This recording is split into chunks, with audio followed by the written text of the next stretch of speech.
Hello, hello. Welcome to another fabulous episode of math stuff that you're doing this year. Great name, right? All right, so this week so far, we've looked at additive and multiplicative patterns. We looked at additive patterns on Monday, multiplicative patterns on Tuesday. So today we're going to try and figure out what's the difference between an additive pattern and a multiplicative pattern. We probably already know actually what the difference is, but how to actually find the difference between an additive pattern and a multiplicative pattern if you're given both. So let's remember, first off, additive pattern. An additive pattern would be something like x plus 3 equals y. You're adding to your input of x to get the y. And a multiplicative pattern would be something like 3x equals y. You're multiplying x times 3 to get your output. So remember, if you're talking about tables, it's x and y. X is your input, y is your output.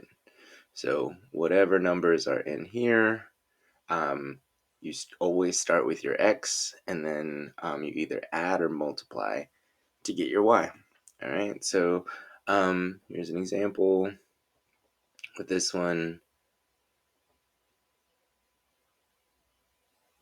If you're looking at this, which rule below follows the pattern? So that's the first thing I want y'all to figure out is this an additive rule or a multiplicative rule?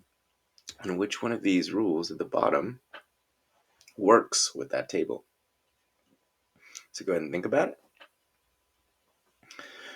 So if we look at the table, we know that 2 times 3 is 6, 3 times 3 is 9, 4 times 3 is 12, 5 times 3 is 15. So our rule is 3x equals y, because basically if we replaced any of the x's with one of the values in our x column, then we get the y value. So as you can see, we replaced the x with 2 right here, and that gave us the y. All right, so let's check out some examples. Ooh, that's cool. What do you notice? I notice that we are looking at El Capitan. El Capitan is one of the most famous climbing walls.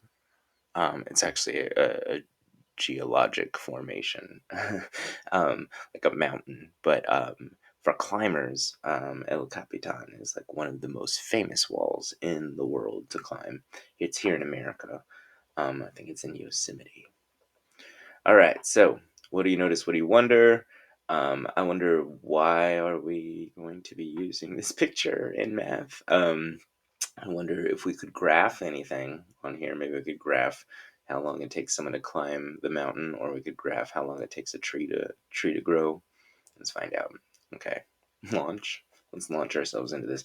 What math questions could you create from this image? Oh, there we go. Yeah, we could maybe, like yesterday when we did um, the pattern where we watched the plant grow and the plant grew 1 inch per year. Maybe we could track the tree growth and see how much it grows per year. Or like I said, maybe we can track a mountain climber and find out how far that they can climb. 1 hour they climb 100 feet, 2 hours they climb 200 feet. Who knows? All right, so here's our task.